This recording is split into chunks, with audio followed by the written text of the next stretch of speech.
اب روزے کا مہینہ آ گیا ہے اور بہت سارے ایسے لوگ جن کی نیت میں ابھی یہ بات شامل ہے، یار میں نے روزے نہیں رکھنے، کوئی بات نہیں.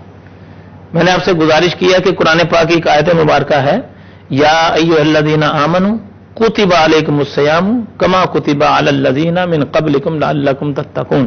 اے ایمان والو، تم پر روزے فرض کیے گئے جس طرح تم سے پہلی امتوں پر روزے فرض کیے گئے. ہر مسلمان عاقل اور بالغ پر روزہ فرض ہے.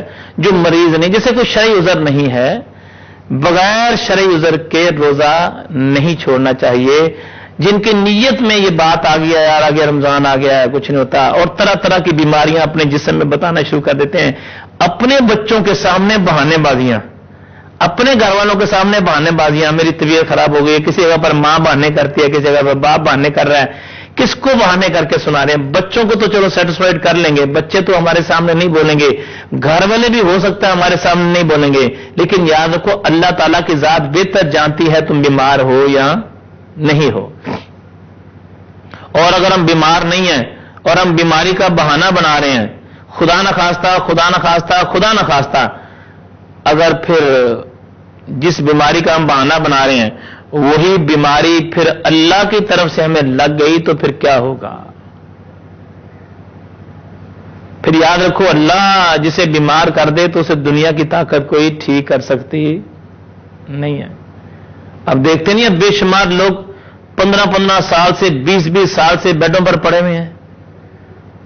10 سال گزر گئے، 20 25 30 سال گزر گئے، بیڈوں پر پڑے ہوئے ہیں. کیا دنیا کے طبیب ختم ہو گئے؟ کیا دنیا کے ڈاکٹر ختم ہو گئے؟ کیا دنیا کا میڈیکل ختم ہو گیا؟ ایسا نہیں ہے، سب کچھ ویسے ہی چل رہا ہے. بس اللہ رب العالمین جس کو شفا دے اسی کو شفا ملتی ہے. ذریعہ بنا دیتا ہے، کسی ڈاکٹر کو بنا دے گا، کسی روحانی طبیب کو بنا دے گا، کسی معالج کو بنا دے گا، لیکن یاد رکھو شفا من جانب اللہ.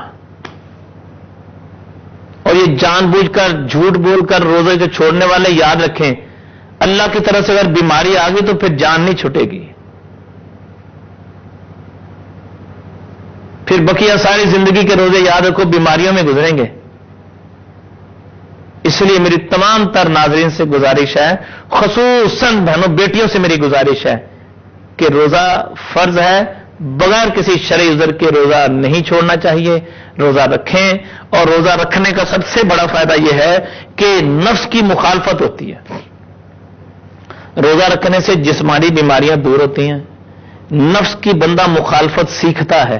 یہ جو ڈائٹنگ کرتے ہیں نا لوگ، ہاں جی کم کھائیں گے جسم کم ہو جائے گا، میں کہہ رہا ہوں روزہ رکھ کے دیکھو کتنا کمال کرم ہوتا ہے. اس نیت سے نہیں میرا جسم کم ہو جائے گا، نہیں نہیں نہیں، اس نیت سے کہ یہ اللہ کی طرف سے حکم ہے اور میرے نبی کی سنت ہے.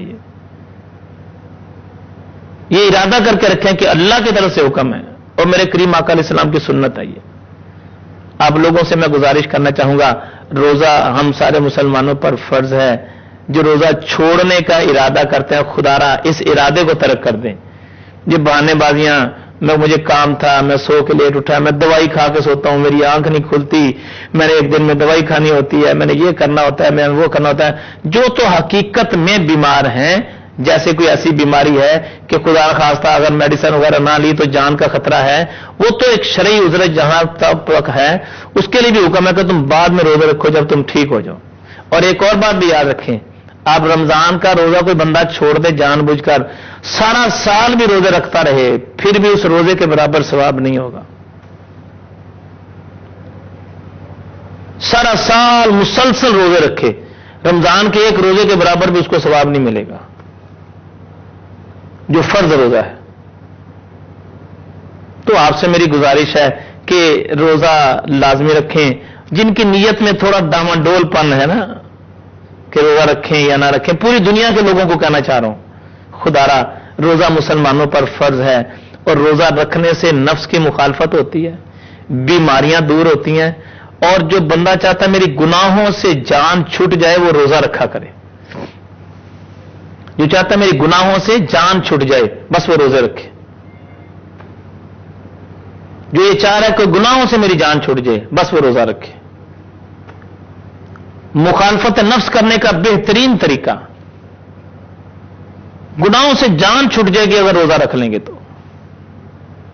روزہ ایک ایسی چیز ہے جو بندے کو گناہوں سے دور کر دیتا ہے اور اللہ رب العالمین کے قریب کر دیتا ہے.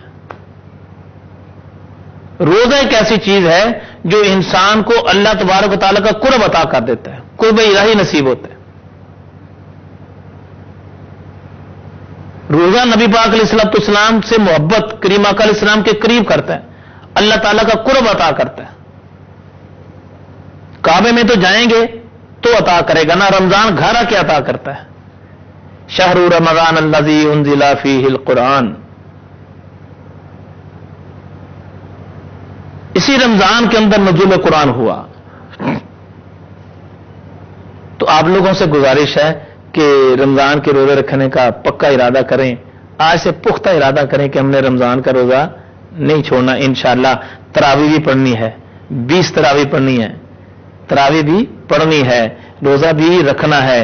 اور روزہ رکھ کے ایک بات جو خصوصاً کہنا چاہوں گا، روزہ رکھ کے پھر یاد رکھیں اپنے موبائل پر گندے میسیجز پڑھنا اور گندی ویڈیوز دیکھنا، یہ مسلمان تیری شان کے خلاف ہے. ادھر تو نے روزہ رکھا ہے اور ادھر سے آنکھوں کا زنا، ادھر سے روزہ رکھا ہے ادھر سے کانوں کا زنا، ادھر سے روزہ رکھا ہے ادھر سے ہاتھوں کا زنا.